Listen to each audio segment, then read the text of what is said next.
Hello दोस्तों, सभी को नमस्कार। जैसे कि कल हमने मैथ्स का सिलेबस क्वेश्चन वाइज क्वेश्चन देखा, आज उसी प्रकार हम रीजनिंग का सिलेबस भी क्वेश्चन विद क्वेश्चन देखेंगे। ठीक है, उससे पहले मैं आपको कुछ डाटा बताने जा रहा हूँ जो कि हमारे कुछ स्टूडेंट ने भेजा है, और जिससे कि आने वाले समय में जो बच्चे यूपीएससी देने जा रहे हैं उनकी कोई दिक्कत ना हो, उन्हें एक्चुअल डाटा पता चले कि एक्चुअल में बच्चे जा कितने रहे हैं। ठीक है, तो हम शुरुआत करते हैं। सबसे पहले हमारे पास एक डाटा आया प्रतीक जुबे जी का, जो कि 19 तारीख का है। उनका सेंटर है दिल्ली। उनके यहाँ पर प्रेजेंट हुए थे 500 में से 400 बच्चे। दूसरा करके सुमित हैं, उन्होंने 14 तारीख का डाटा दिया, जो कि IPGCL दिल्ली है। उनके मात्र 231 आए 500 में से। तीसरे नंबर रोहित भामे जी हैं, उन्होंने मुंबई का डाटा दिया। उनके सेंटर पर मात्र 80 बच्चे आए हैं 500 में से। ठीक है, उसके बाद नेक्स्ट हैं वर्मा जी, अवध वाला व्लॉग्स है, जो कि कल का डाटा दिया उन्होंने 19 तारीख का। ग्रेटर नोएडा का है, जिसमें 255 बच्चे आए हैं 500 में से। उसके बाद सागर कश्यप जी बताते हैं 18 तारीख का उनका डाटा है। NTPC उनका सेंटर है, जो कि 198 बच्चे आए हैं 500 में से। उसके बाद सनी गुप्ता जी ने बताया 18 तारीख का सोनभद्र का, जो कि 400 बच्चे प्रेजेंट हैं 500 में से। उसके बाद विवेक कुमार सिंह जी 18 तारीख का डाटा बताते हैं ग्रेटर नोएडा सेंटर का, 300 प्लस हैं 500 में से। उसके बाद एक हमारे चैनल पे कमेंट आई है यूपी बिंदास करके, वे बताते हैं 14 तारीख का डाटा, जो कि NTPC टांडा का है। वहाँ पर प्रेजेंट हुए हैं 209 500 में से। ठीक है, मैं सभी से केवल ये कहना चाहूँगा कि आप जो लोग हमें डाटा सेंड करते हैं उसके लिए बहुत बहुत धन्यवाद, थैंक यू वेरी मच, जिससे कि हम आगे वाले बच्चों को उसके एकदम एक्चुअल और 100% सही जानकारी दे सकें। लेकिन मैं ये कहना चाहता हूँ कि आप जो भी कमेंट करते हैं वो हमारी लेटेस्ट वीडियो पे कमेंट करें। जैसे कि आज का डाटा दे तो हमारी कल वाली, आज की वाली शाम अगर सपोज कीजिए आज अपलोड हो जाती है वीडियो, तो उसके बाद आप आज वाला डाटा उस पर भी उस पर सेंड कर सकते हैं। ठीक है, नहीं तो कल वाले वीडियो पे सेंड कर दीजिए। ठीक है, तो हम शुरू करते हैं आज का सिलेबस। आपके सामने सिलेबस का पूरा फॉर्मेट आ गया होगा।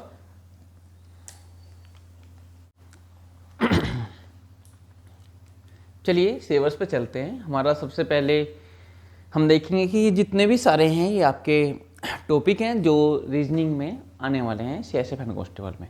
लेकिन हम फिर कल की तरह करेंगे कि एक एक टॉपिक उठाएंगे और हम चेक करेंगे कि उस जैसा क्वेश्चन पेपर में किस तरह के बन रहे हैं।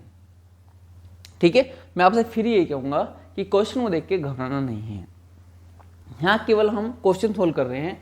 जिस दिन हम टॉपिक वाइज या point two point wise syllabus शुरू करेंगे तो हम जीरो बेस से चलेंगे और टॉप तक पहुँचेंगे। ठीक है, तो केवल क्वेश्चन पे आपको समझना है और देखना है कि हमें केवल किस तरह का क्वेश्चन पेपर में आ रहे हैं। ठीक है, चलिए सबसे पहले आपका टॉपिक है अर्थमेटिकल रीजनिंग, जो कि हिंदी में इसको कहते हैं अंकगणितीय तर्क। ठीक है, चलिए देखिए क्या कह रहा है क्वेश्चन। क्वेश्चन कह रहा है कि 11 से 50 तक की ऐसी कितनी संख्याएं हैं जो 5 से पूरी तरह विभाजित हो जाती हैं और उस संख्या के दोनों अंकों का योग भी 5 है। ठीक है, चलिए आपको देखना है कि 11 से लेके 50 तक ऐसी संख्या देखनी है इन दोनों के इसमें कि जो संख्या 5 से तो विभाजित हो जाए, लेकिन वो संख्या का जोड़, दो अंकों की संख्या का जोड़ 5 होना चाहिए। चलिए 11 से देखेंगे तो अब 15 हो जाती है, 15 5 से डिवाइड हो जाएगी, लेकिन इसका योग कितना बैठ रहा है 6, ये नहीं होगी। उसके बाद देखिए 20, इसका योग कितना बैठता है 2, ये भी नहीं होगी। उसके बाद 25 देखिए तो ये कितना बैठता है 7, ये भी नहीं होगी। उसके बाद 30 कितना होता है योग 3, ये भी नहीं होगी। उसके बाद 35 देखिए कितना होता है 8, ये भी नहीं होगी। उसके बाद 40 का 4 होता है कैंसिल। उसके बाद आप चेक करिए, उसके बाद आता है 45, 45 से कितना होता है 5 और 4 9, ये भी नहीं होगी। अब आइए 50, जब 50 को जोड़ेंगे तो 50, 5 और 0 कितना होता है 5, तो आंसर कितना आ गया 5। तो हमारे पास कितनी संख्याएं हैं इन सब के बीच में, जितने भी 11 से और 50 तक की संख्याएं हैं, 5 ही विभाजित तो बहुत सारी हैं, लेकिन जिनकी संख्याओं का अंकों का योग 5 है, तो हमारे पास केवल कितनी संख्याएं हैं 1, वो है 50। तो हमारा आंसर हो गया B।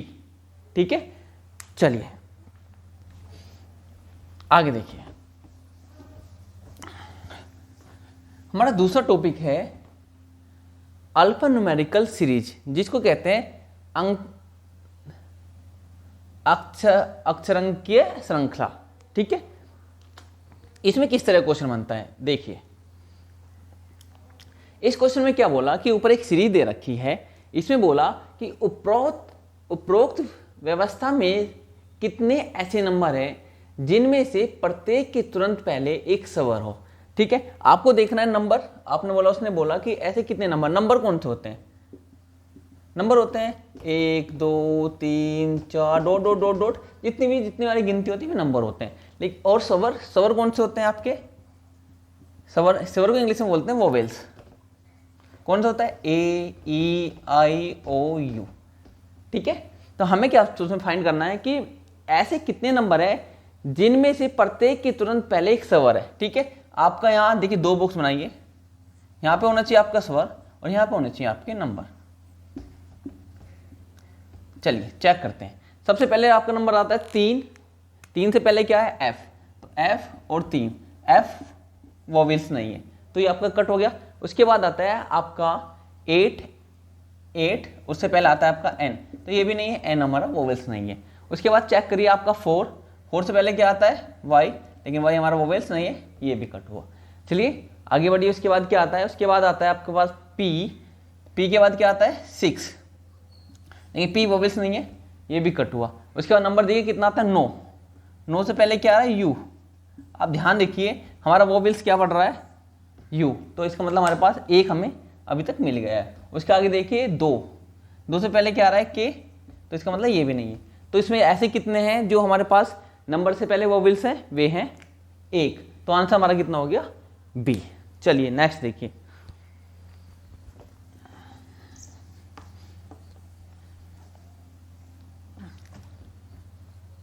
नेक्स्ट टॉपिक कौन सा है, नेक्स्ट टॉपिक से डायरेक्शन का मतलब है दिशा और दूरी। ठीक है, चलिए क्वेश्चन देखिए, क्वेश्चन क्या कह रहा है।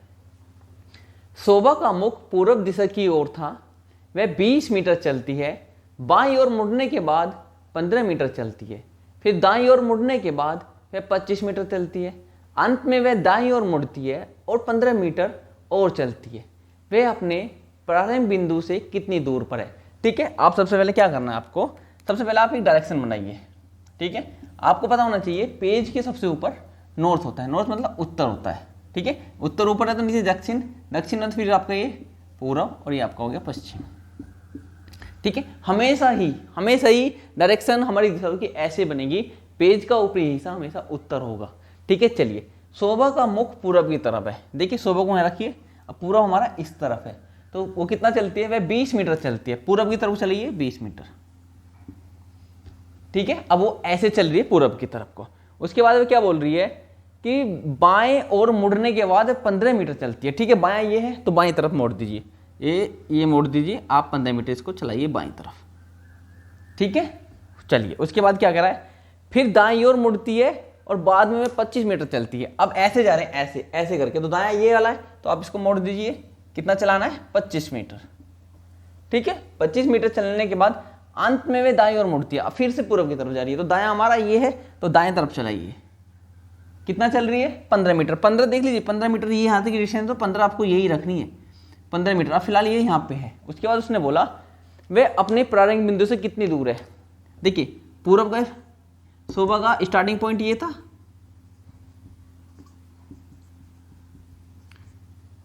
और लास्ट पॉइंट ये है, आपको खुद कैलकुलेट करना है। सबसे देखिए यहाँ तक का कितना है, ये 20 किलोमीटर, इसके बाद कितनी दूरी है, ये 25, तो यहाँ से लेके यहाँ तक कितना हो जाएगी 45 मीटर। तो आपका आंसर हो गया 45 मीटर, डी। ठीक है, चलिए नेक्स्ट टॉपिक देखते हैं।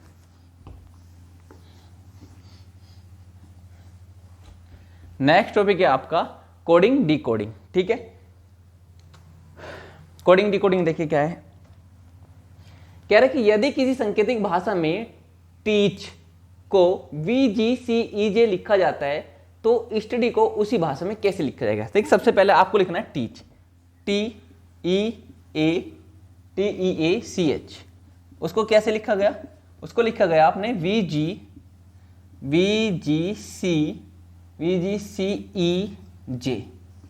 ठीक है, उसके बाद आपको क्या निकालना, आपको निकालना है स्टडी, थोड़ा गैप दीजिए, नीचे लिखिए STODY, ठीक है। चलिए अब हमें जैसे ऊपर लिखा हुआ है सेम उसी की तरह नीचे लिखना है। आप देखिए टी से वी तक पहुंचने के लिए क्या होता है RSTUV, तो ए का गैप है, ठीक है। तो ऐसे ही इसमें आगे चलिए RS के बाद T और U, ए का गैप दीजिए +1, चलिए U लिख दीजिए, ठीक है। ई से देखिए ई से G पे जाना, ई के बाद F फिर G, तो इसका मतलब यहाँ पे भी +1 हो रहा है, तो यहाँ पे भी +1 होगी। टी के बाद क्या आता है, टी के बाद आता है U, हमें फिर एक प्लस करके देना है, तो आएगा हमारा V,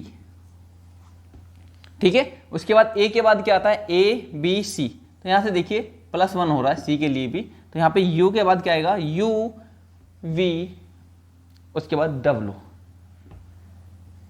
UVW +1 हो गया, ठीक है। चलिए C के बाद देखना है CDE, +1 हो रहा है, इसमें भी +1 कीजिए, तो E, तो इसमें भी D में +1 कीजिए, और DE और F, ठीक है। उसके बाद हमारा यहाँ पे H के बाद I और J +1 हो रहा है, और यहाँ पे Y के बाद आएगा Z, Z के बाद आएगा A, तो आपको चेक करना है कि हमारा आंसर कौन सा मैच हो रहा है, D, UVWFA आपका सही आंसर है।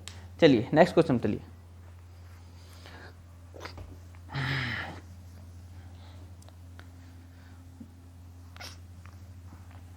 मैं फिर से आपको बता रहा हूं, ये क्वेश्चन केवल हम टॉपिक वाइज उठा रहे हैं, आप इन क्वेश्चन को देखिए घबराना नहीं है। जिस दिन हम सिलेबस शुरू करेंगे उस दिन हम 0 से उठाएंगे और टॉप तक चलेंगे, स्टेप वाइज स्टेप शुरू करेंगे। जिस तरह हम सिलेबस समझा रहे हैं ना, स्टेप वाइज स्टेप, इसी तरह हर टॉपिक को स्टेप वाइज स्टेप लेके चलेंगे, ठीक है। चलिए नेक्स्ट टॉपिक कौन सा है, रैंकिंग। आपका रैंकिंग देखिए क्या है, अमन एक पंक्ति में बाएं से तीसरा है और उस पंक्ति में कुल 18 लड़के खड़े हैं, तो उसका स्थान दाईं से क्या होगा, ठीक है। आप एक लाइन खींचिए, ये लाइन, ठीक है। इसमें टोटल बच्चे कितने, 18, लेकिन उसने एक बात बोला कि अमन एक पंक्ति में दायां, दायां ये वाला हो गया, सॉरी बायां, बायां ये हो गया, दायां ये हो गया। उसने बोला कि अमन एक पंक्ति में बाएं से तीसरा है, बाएं से तीसरा, 1 2 एक तीसरा, ये आपका, ठीक है। अमन आपका बाईं से तीसरा है। टोटल पंक्ति कितनी है, 18 की, आप इस चीज को देखना। तो यहां पे कितने हैं, इससे पहले 2 हैं, इधर कितने हैं, 18 के 2, इधर देखिए आप कितना हो गया, 15, 2 और 1 3 और 15 18। तो अब ये पूछ रहा है कि तो उसका स्थान दाईं ओर से कितना है, देखिए इधर कितने 15, तो इधर कौन सा होगा, ये वाला बैठेगा 16, इधर से दाईं तरफ से बैठेगा 16, तो अमन का 16वां स्थान है दाईं तरफ से। चलिए नेक्स्ट टॉपिक देखिए क्या है, नेक्स्ट टॉपिक है एनालॉजी, इसको कहते हैं समरूपता, ठीक है। समरूपता क्वेश्चन आप सीधा देख लीजिए, उसमें क्या है, उसने बोला बाइबिल ईसाई, जो बाइबिल है वो किसका है, ईसाइयों का। कुरान किसकी है, कुरान है मुसलमानों की। ये इस तरह क्वेश्चन आते हैं, जैसे भारत की राजधानी क्या है, दिल्ली, पाकिस्तान की राजधानी क्या है, इस्लामाबाद। मतलब इससे रिलेट करना होता है कि पहला दूसरे रिलेट किया है तो दूसरे को सेम उसी तरह रिलेट करना होता है, ठीक है। बाइबिल आपका ये तो सिंपल सा क्वेश्चन हो गया। चलिए नेक्स्ट देखिए कौन सा है, उसके बाद आता है आपका मिरर इमेज, दर्पण छवियां, ठीक है। दर्पण छवियां देखिए क्या है, देखिए आपके सामने ये अप्रैल लिखा हुआ है, अप्रैल,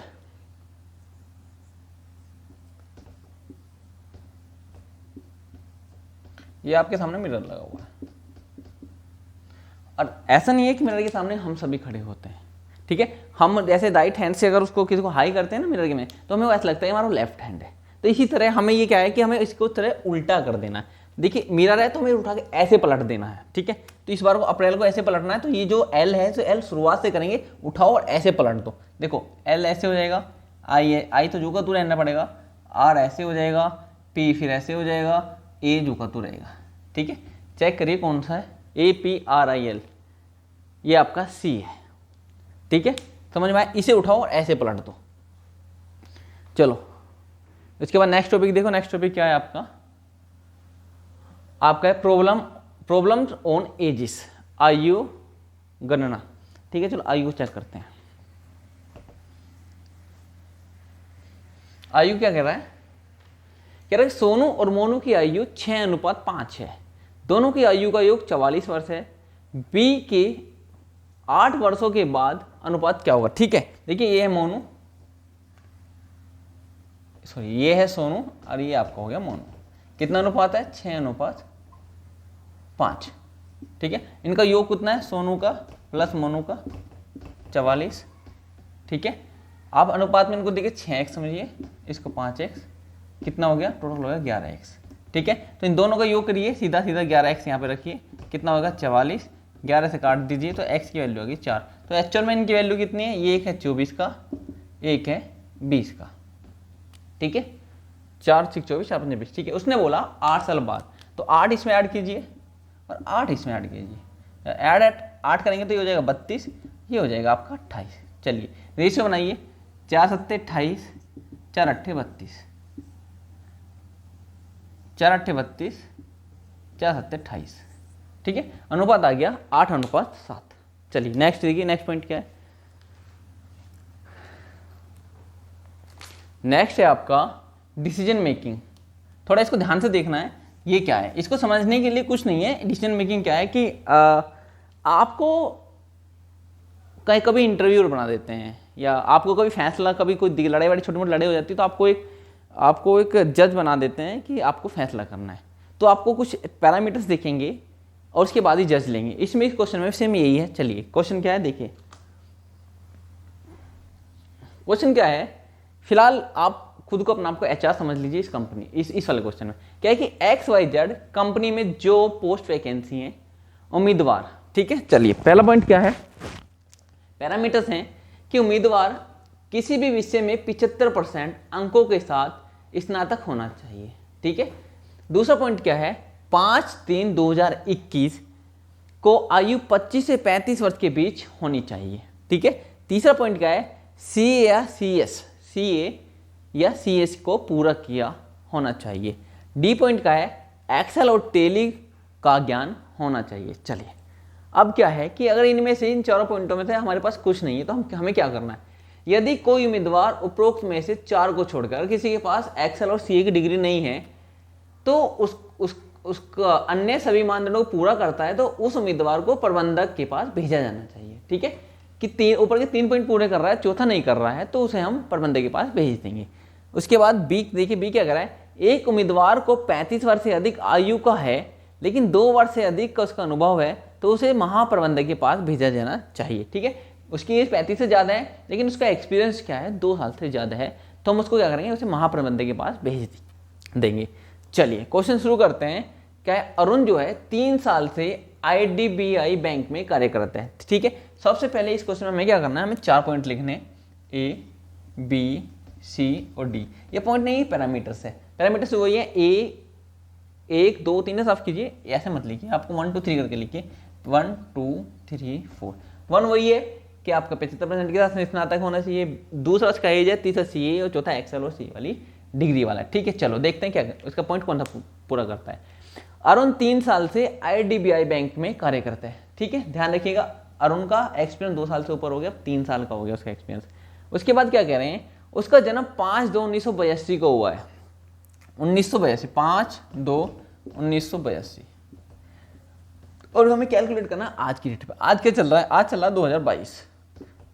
धीरे से देखिए, 0 और 12 में से 8 गए 4, तो आप लगभग मान लीजिए उसकी लगभग एक उसकी 40 वर्ष है। ठीक है, 40 वर्ष आए तो इसका मतलब आपका ये जो है 5/35 से 25 होना चाहिए। इस वाले पॉइंट में ये फेल हो रहा है। ठीक है, अभी आगे पढ़ते हैं, उसके बाद बढ़ेंगे।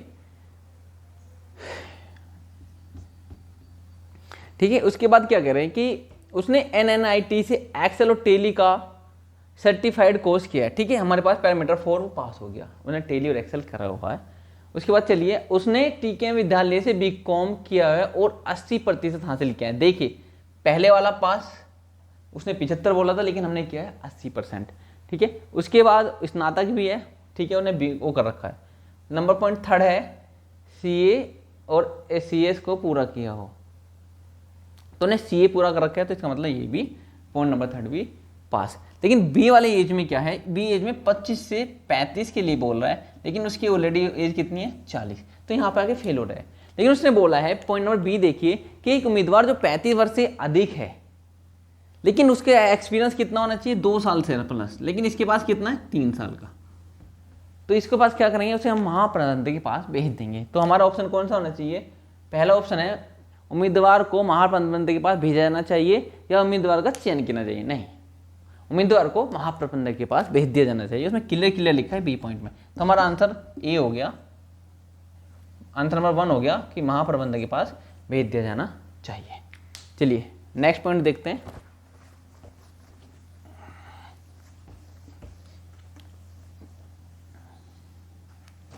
ठीक है, नेक्स्ट पॉइंट हमारा ब्लड रिलेशन, रक्त संबंध।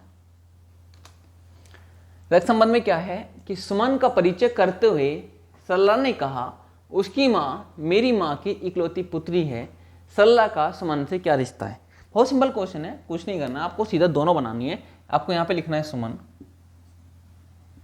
और यहाँ पे लिखना है सरला। चलिए अब देखिए क्या रिलेशन बनता है। उसने बोला सुमन का परिचय करते हुए सरला ने कहा उसकी माँ, मतलब सुमन की माँ,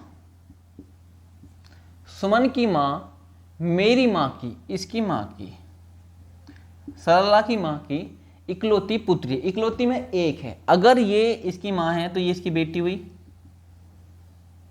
ध्यान रखना।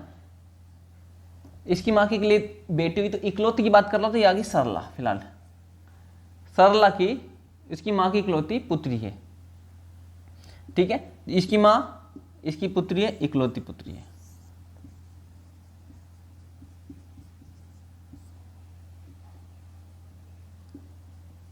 इकलौती पुत्री एक होती है, दो नहीं होंगी, ध्यान रखना। इकलौती पुत्री केवल एक होती है, दो नहीं होंगी। तो इकलौती और इकलौती, तो इसका मतलब ये खुद कौन है, ये खुद सरला है। यहाँ पे ये खुद सरला है,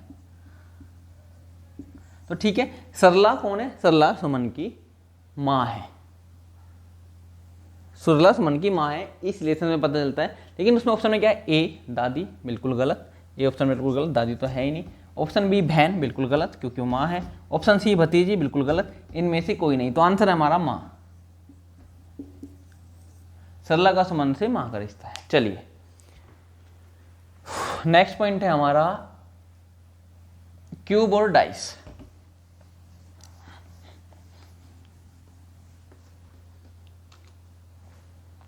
ठीक है, क्यूब देखिए, क्यूब क्या है,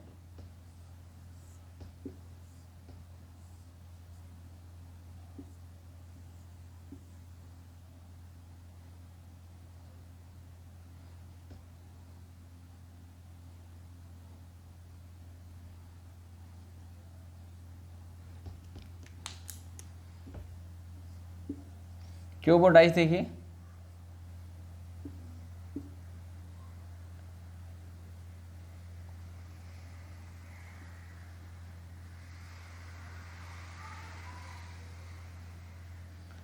ठीक है, चलो देखो इसमें क्या है, पॉइंट 4 है, इसमें पॉइंट कितना है, इसमें 2 पॉइंट है, इसमें सिंगल पॉइंट है और इसमें सिंगल पॉइंट है, और यहाँ पे देखिए आप, इसमें डबल पॉइंट है, ठीक है, और इसमें 5 पॉइंट है, 3, इसमें 4 पॉइंट है, 5 पॉइंट है, 1 2 3 4 5। ठीक है, अब देखिए हमें कैसे बताना, और हमें बताना है कि चौथे के सामने कौन सा है, 4 संख्या के सामने। ठीक है, देखिए पॉइंट 1 के सामने क्या है, आप ऐसे कंपेरिजन करना है। पॉइंट 1 के सामने पॉइंट 1, ये रहा, पॉइंट 2 के सामने पॉइंट 2, ठीक है। तो जो 4 बचेगा, 4 के सामने 5 के, तो इसका मतलब 4 के सामने कौन सा है, 5। ऐसे कंपेरिजन करते हैं तो हमारा आंसर हो जाएगा 5C। चलो नेक्स्ट टॉपिक देखो क्या है, नेक्स्ट टॉपिक है एम्बेडेड फिगर। एम्बेडेड फिगर आप क्या होता है कि कोई फिगर दे देगा और हमें बहुत सारी आकृति दे देगा, तो उस फिगर को हमें उन फिगरों के अंदर ढूंढ रहा है कि ये फिगर सेम किस फिगर में फिट है। ठीक है, यही होता है एम्बेडेड फिगर। ठीक है, आप क्वेश्चन में देखिए क्या है, इस तरह की फिगर है आपकी ये। आप देखिए ये फिगर किस वाली फिगर में फिट है, तो आप देखिए ऑप्शन नंबर सी में ये बिल्कुल एग्जैक्ट ऐसे ही फिट है, तो हमारा आंसर इसका कितना रहेगा, सी। ठीक है, चलिए उसके बाद आता है grouping identical figure. Group identical figure क्या होता है, हमें क्या होता है बहुत सारी फिगर दे देगा और हम फिगर में उसमें चूज करना है कि एक जैसी फिगर कौन सी है, दूसरे टाइप जैसी फिगर कौन सी है, तीसरी टाइप जैसी फिगर कौन सी है। ठीक है, तो देखिए इसमें क्या है, इसमें आप फिगर में देखिए फिगर 1, ठीक है, फिगर 1 और फिगर 8 और फिगर 9 एक जैसी बनी हुई है, इस तरह बनी हुई है कुछ। ठीक है, तो फिगर 1 भी सेम यही है, फिगर 8 भी यही है, फिगर 9 भी यही है। चलो फिगर देखना है, फिगर 2 और फिगर 5 और फिगर 6 इस तरह की बनी हुई है, 2, 5 और 6। चलो उसके बाद देखना है फिगर 3 इस तरह की बनी हुई है, 3, उसके बाद 4, उसके बाद आता है आपका 7। ठीक है, तो ये एक ग्रुप बना, ये एक ग्रुप बना, तो एक ग्रुप बना, तो इसका मतलब आंसर कौन सा आ गया, बी। ठीक है, नेक्स्ट हमारा बचता है मिसलेनियस। मिसलेनियस का